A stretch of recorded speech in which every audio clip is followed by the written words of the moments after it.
ભરૂચ જિલ્લાના બીજેપી સાંસદ મનસુખ વસાવા પોતાના આખાબોલા સ્વભાવને કારણે અવારનવાર ચર્ચામાં આવતા હોય છે, ત્યારે મનસુખ વસાવા ફરી એકવાર ચર્ચામાં આવ્યા છે। મનસુખ વસાવાએ ફરી પોતાના વિસ્તારમાં ગેરકાયદેસર ચાલી રહેલા રેતી ખનન મામલે પોતાની જ સરકારના અધિકારીઓ અને નેતાઓ સામે ગંભીર આક્ષેપ લગાવ્યા છે। ત્યારે જિલ્લાના શુકલતીર્થની યાત્રા દરમિયાન 4 વ્યક્તિઓ નદીમાં ડૂબી જવાથી કરુણ મોત નિપજ્યા હતા। જોકે ત્યારબાદ નર્મદા નદીમાં રેતી ખનન કરતા રેતી માફિયાઓ સામે રોષ ભભૂકી ઉઠ્યો હતો અને આ ઘટના મામલે સાંસદ મનસુખ વસાવાએ પણ રેતી માફિયાઓ સામે યોગ્ય કાર્યવાહી કરવા માટે જણાવ્યું હતું।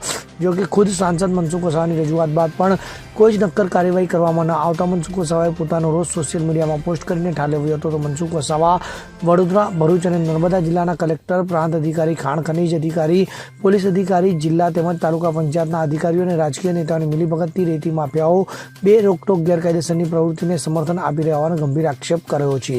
તેમજ સાંસદ મનસુખ વસાવાએ આ મુદ્દે રાજ્યના મુખ્યમંત્રીને પત્ર લખી રાજ્યના સ્તરની ટીમ બનાવવા પણ માંગ કરી છે। Bureau report, CN24 news. હવે જુઓ દેશ દુનિયાની તમામ ખબરો તમારી આંગળીના ટેરવે।